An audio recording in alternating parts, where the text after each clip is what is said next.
Good morning everybody. आज हम BA part second की फर्स्ट पेपर से संबंधित नई क्लास के साथ उपस्थित हैं। आज का हमारा विषय रहेगा प्रश्नावली विधि के गुण और दोष। प्यारे विद्यार्थियों, जैसा कि आपने पिछली क्लास में देखा और सुना कि प्रश्नावली विधि है क्या। जब हम कोई अनुसंधान कार्य करते हैं तो हमने देखा कि अप्रत्यक्ष संबंधों के आधार पर कोई भी अध्ययन किया जा रहा है, प्रश्न से संबंधित हम कुछ मुद्दे उठाकर छोटे छोटे प्रश्न बनाते हैं और उन प्रश्नों को डाक या कोरियर से भेज दिया जाता है।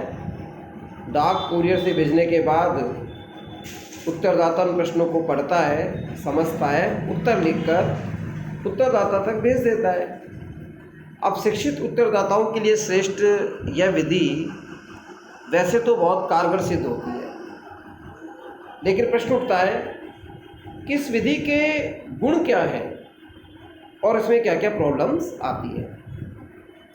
तो प्रश्नावली के गुण के संदर्भ में पहला बिंदु ये स्पष्ट होता है कि प्रश्नावली डाक द्वारा सूचनाओं को प्रेषित करने वाली विधि है और ये ऐसे सूचना दाता का विशाल समूह होता है जिसे सूचनाएं हम प्राप्त तो करते हैं और यह बड़े निदर्शन में उपयोग होती है।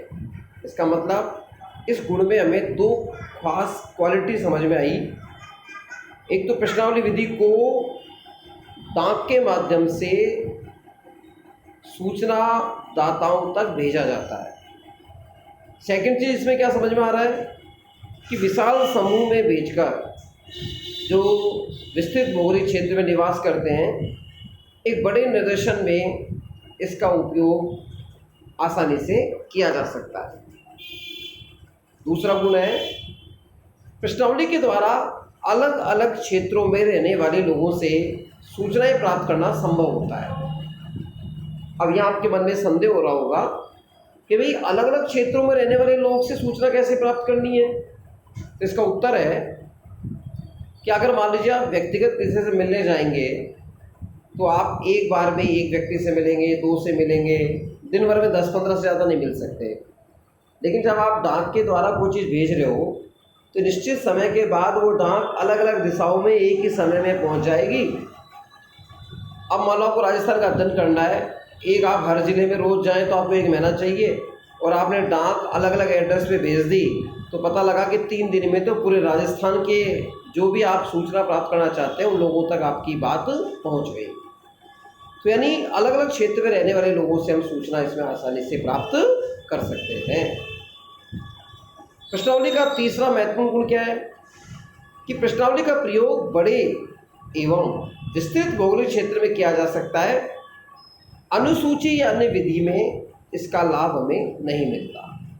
तो देखो, अलग अलग क्षेत्र में रहने वाले लोगों के साथ कर सकते हैं और विस्तृत भौगोलिक क्षेत्र, बड़ा भौगोलिक क्षेत्र है। अगर मान लो आप किसी लोगों के समूह को आंखों से देखकर अवलोकन करके अध्ययन करें तो उसके लिए निश्चित तौर पर आपको उस समूह के बीच सहभागिता करने की आवश्यकता पड़ेगी।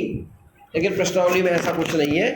प्रश्नावली के अंदर व्यक्ति या जो अध्ययन करता है अपने उद्देश्यों के अनुसार विस्तृत भौगोलिक क्षेत्रों से भी सूचनाएं बड़ी आसानी से प्राप्त कर सकता है। चौथे गुण के रूप में प्रश्नावली के प्रयोग से कम समय में अधिक लोगों से सूचनाएं प्राप्त करना संभव होता है। अब मैं यहाँ एक चीज़ और जोड़ रहा हूँ। कम टाइम का मतलब क्या है? कम टाइम का मतलब घंटा 2 घंटा नहीं है। कम टाइम का सीधा सीधा मतलब है कि जब हम प्रश्नावली विधि का प्रयोग करते हैं तो इसके अंदर आज मान लीजिए अपन ने किसी को प्रश्नावली डाक के द्वारा या कोरियर के द्वारा, स्पीड पोस्ट के द्वारा भेज दी, दूर से दूर क्षेत्र में भी 4-5 दिन में तो पहुंच जाएगी। वो वहाँ जाकर उसको उत्तरदाता खोलेगा, पढ़ेगा, समझेगा, उनके जवाब भरेगा। जैसे आपने पूछा नाम क्या है, आयु क्या है, जाति क्या है, राष्ट्रीयता क्या है, आपकी पढ़ाई कहाँ तक हुई, आपका जन्म गांव में हुआ है शहर में हुआ, या किसी विशेष विषय से संबंधित आपके जो प्रश्न थे उनके जवाब आप लेना चाहते हैं तो कई बार क्या होता है, जब हम खुले प्रश्न रखते हैं तो जैसे छोड़ देते हैं ऑप्शन में कि अच्छा भ्रष्टाचार मिटाने के सुझाव बताइए। अब इसमें उत्तरदाता बड़ा स्वतंत्र रहता है कि वो अपनी मन की मर्जी से जो भी वो चाहे आसानी के साथ उसका जवाब भेज सकता है। तो ना चाहते हुए भी वो इतनी सार्थक जानकारी हमको प्रदान कर देता है जो हमारे अध्ययन के लिए बड़ी लाभप्रद रहती है, उपयोगी रहती है।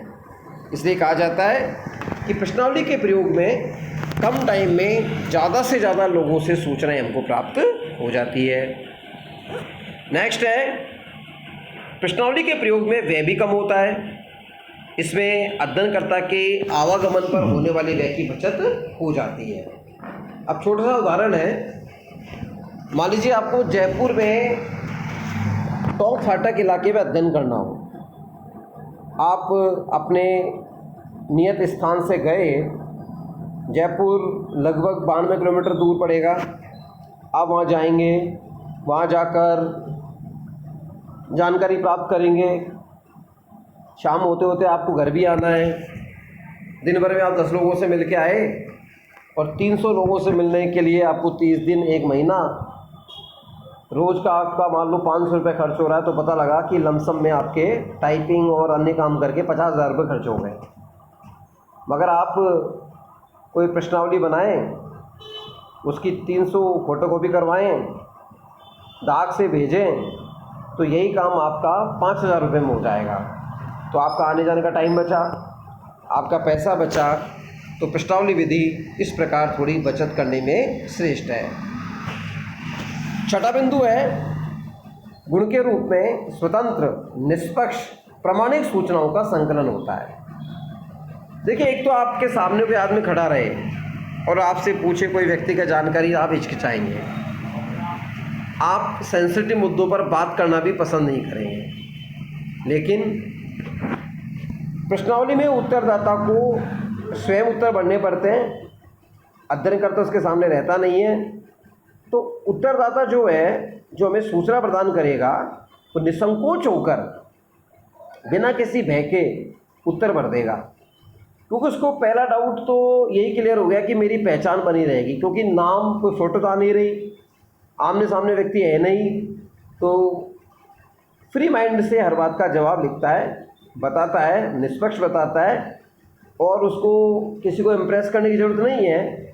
तो ऐसी स्थिति में वो प्रामाणिक सूचना भी आपको दे सकता है। 7वां गुण है, चयनकर्ता और उत्तरदाता के लिए सुविधाजनक है। देखिए, प्रश्नावली विधि में क्या होता है, अनुसंधानकर्ता और उत्तरदाता दोनों के लिए एक सुगम पद्धति है। इस विधि में उत्तरदाता से संपर्क की समस्या से मुक्ति मिल जाती है। उसे उत्तरदाता से स्थान, समय का निर्धारण करने की आवश्यकता नहीं रहती। उसके उपलब्ध न होने पर बार बार चक्कर काटने की आवश्यकता नहीं रहती।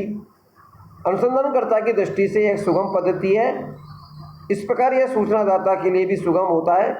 सूचनादाता अनुसंधानकर्ता की उपस्थिति में होने वाले संकोच की असुविधा से बच जाता है। वे अपनी सुविधा के अनुसार समय निकालकर स्वतंत्रता से प्रश्नोत्तर भर सकता है। अब यहाँ आपको समझ में नहीं आया होगा कि संपर्क की समस्या क्या है। देखो, आप किसी विशेष मुद्दे को लेकर अध्ययन करना चाहते हैं। आपने जयपुर का उदाहरण लिया और पता लगा कि टोंक फाटक की किसी कॉलोनी में आपका उत्तरदाता निवास करता है। आप उससे जानकारी लेना चाहते हैं। आप उसके घर अपने अध्ययन क्षेत्र में पहुंचे 10 बजे। आपने देखा उसके घर पे ताला लगा हुआ है। अड़ोसी पड़ोसी से पूछा तो उन्होंने बताया कि साहब ये तो 8 बजे ही अपने काम पे निकल जाता है, शाम को 7 बजे मिलेगा। अब आपका तो पैसा खर्च हो गया, आपको पर्सन मिला ही नहीं। अब ऐसी स्थिति में आपके पास कोई विकल्प नहीं है, फिर आप दूसरे लोगों से अध्ययन करने के लिए पहुंचेंगे, लेकिन वो आंकड़ा आपको नहीं मिल पाए। सपोज़ आप शाम तक वेट भी करते हैं, आप उसके घर दोबारा गए 7:30 बजे शाम को, पता लगा कि आज तो वो अपने गांव चला गया, आएगा ही नहीं। आपका एकदम मूड खराब हो जाएगा। आप रिसर्च करना भूलकर मन में विचार करेंगे कि गलती करके कल सुबह आते। यानी आप 3-4 बार उससे मीटिंग करेंगे तब जाके व्यक्ति फेस टू फेस मिलेगा। उसके बाद भी गारंटी नहीं है कि वो आपके हर बात का जवाब देने के लिए तैयार बैठा हो। ये होती है संपर्क की समस्या। अब इसमें 8वां जो बिंदु है उनका वो क्या है कि सूचनादाता जो है उसको बार बार प्राप्त करने की सुविधा होती है। यानी कोई इन्फॉर्मेशन है वो उसे आसानी से बार बार मिल सकती है, क्योंकि वो एक ही क्षेत्र में बार बार जाता है। मान लो आपने परसों अध्ययन किया, कोई चीज़ भूल गए, आपको कल भी वहीं जाना है, तो आप 2 दिन का उसको रेफरेंस दे के कह सकते हैं कि भैया हमको एक बात और जाननी थी, आपको ध्यान होगा हम परसों आए होंगे। तो बार बार जब क्षेत्र में जाएंगे तो उसके पास एक बेनिफिट है कि वो अधिक से अधिक जानकारी आपसे प्राप्त कर सकता है। जिन अध्ययनों में परिश्रम की दृष्टि से या विषय की परिवर्तन होने वाली प्रकृति का दृष्टिकोण हो, वहाँ उत्तरदाताओं से बार बार सूचनाएं प्राप्त करनी होती है। ऐसे अध्ययनों में प्रश्नावली पद्धति बहुत ज़्यादा उपयोगी विधि है। बार बार उत्तरदाता के पास जाने की अपेक्षा उत्तरदाता के पास कुछ अंतराल में प्रश्नावली भेजकर उत्तर प्राप्त किए जा सकते हैं। इससे क्या होगा, आपको बेनिफिट मिलेगा। एक साथ प्रश्नावली छप जाएंगी, बार बार का खर्चा भी रुक जाएगा, टाइम भी कम खर्च होगा, समय भी कम लगेगा और श्रम भी कम खर्च होगा और आपको बेहतर सुविधा मिल जाएगी। 9वां गुण है स्वयं प्रशासित। आप किसी ऑर्गेनाइज के अंडर काम नहीं कर रहे। प्रश्नावली का सबसे बड़ा गुण है कि स्वयं प्रशासित है। इसमें ना तो कोई अध्ययन दल होता है, ना संगठन की आवश्यकता होती है, न क्षेत्रीय कार्यकर्ता चाहिए। इस विधि में अनुसंधानकर्ता अपने अध्ययन क्षेत्र में उपस्थित रहकर वह काम करे, ये भी जरूरी नहीं है, क्योंकि अप्रत्यक्ष विधि है। डाक कोरियर का प्रयोग होता है, सेल्फ ऑर्गेनाइज्ड है, किसी का कोई भय नहीं होता, किसी अधिकारी का डर नहीं है। एक ही लक्ष्य है कि वो सूचना को एकत्रित करे। नेक्स्ट है सांख्यिकी विश्लेषण में संभव। प्रश्नावली विधि जो है इसमें सबसे अच्छी बात ये देखने को मिलती है कि यह स्टैटिस्टिक्स का यूज़ करने के लिए बेस्ट है, क्योंकि कई बार जब हम आंकड़े इकट्ठे करते हैं तो उन आंकड़ों को अंदर हमको औसत की अवधारणा याद करनी पड़ती है। समांतर माध्यिका बहुलक की सहायता से कुछ पैरामीटर्स वाले बिंदु निकालने पड़ते हैं। इस काम में प्रश्नावली का सबसे बड़ा गुण यही है।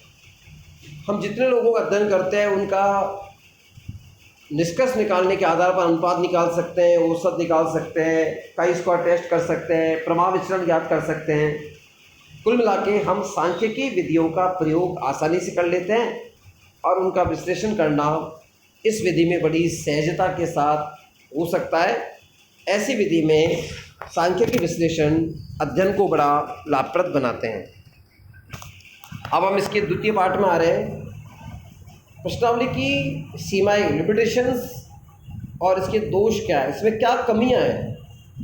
तो देखिए, कोई भी अध्ययन पद्धति हो उसमें जब हम काम कर रहे हैं तो निश्चित तौर पर हम वैल्यू फ्री होकर अध्ययन कर रहे हैं, वस्तुनिष्ठता का प्रयोग करके अध्ययन कर रहे हैं, समसामयिक मुद्दों के आधार पर अध्ययन कर रहे हैं।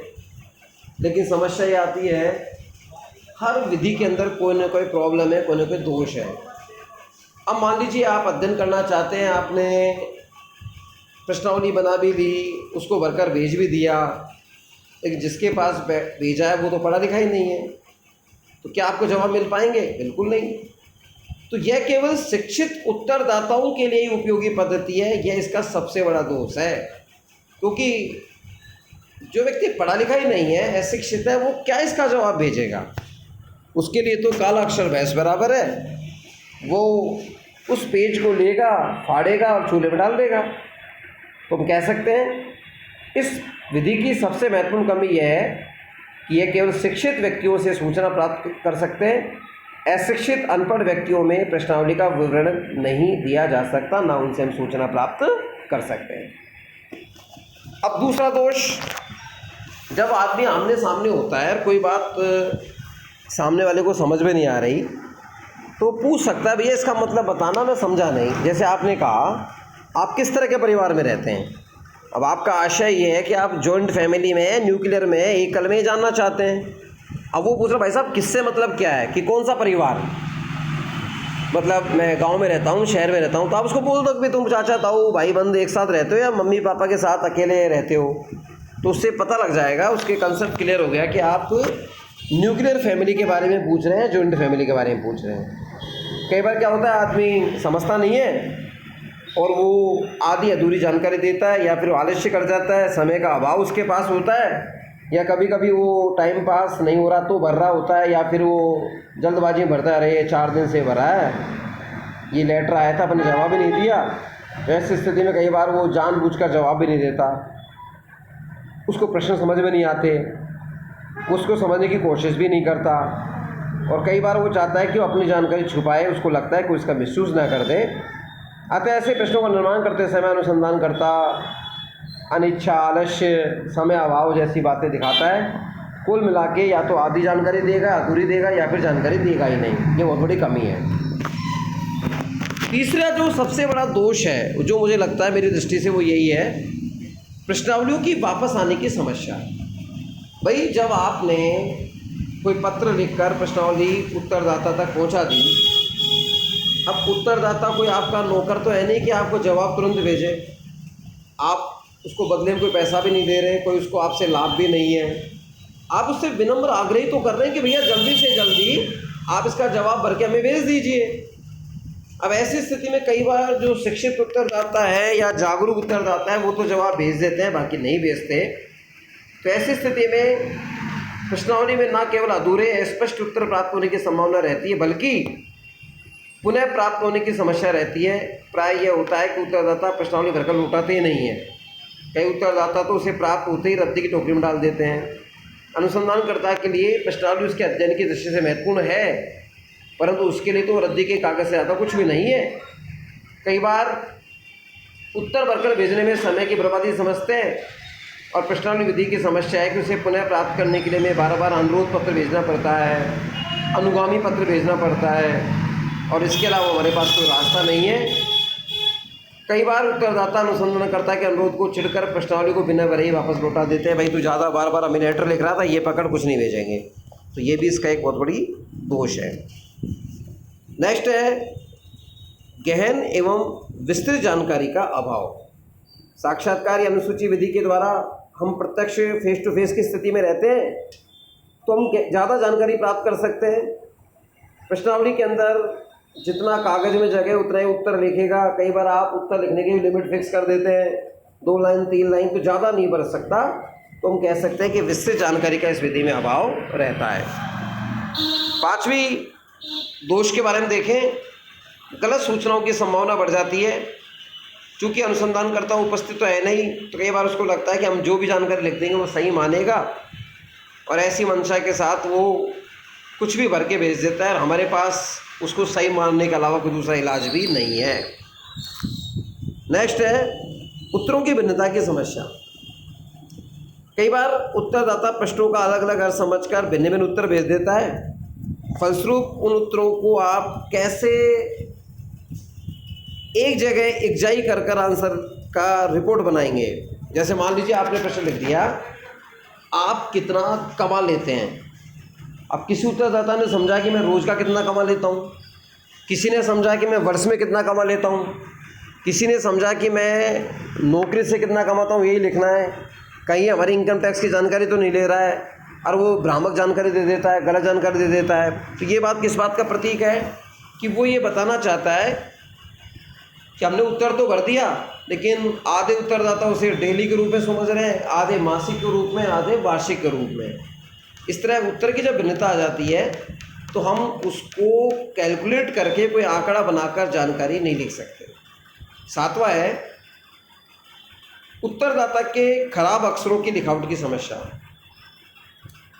उत्तरदाता ने जवाब भी भर दिए, प्रश्नावली भी टाइम पे भेज दी, लेकिन उसकी राइटिंग देख के दिमाग खराब हो रहा है, क्योंकि कई बार वो इतनी गंदी राइटिंग में लिख के भेजता है। एक कहावत ना देसी में कि आला बच्चे ने खुद से और सूखा बच्चे ने किसी के बाप से। मतलब जो उसने लिखा वो खुद के समझ में नहीं आ रहा, और शाही सूखने के बाद तो किसी के बाप के समझ में नहीं आ रहा। तो कई बार गंदी राइटिंग में लिखना भी बहुत बड़ी प्रॉब्लम हो जाती है, क्योंकि उत्तरदाता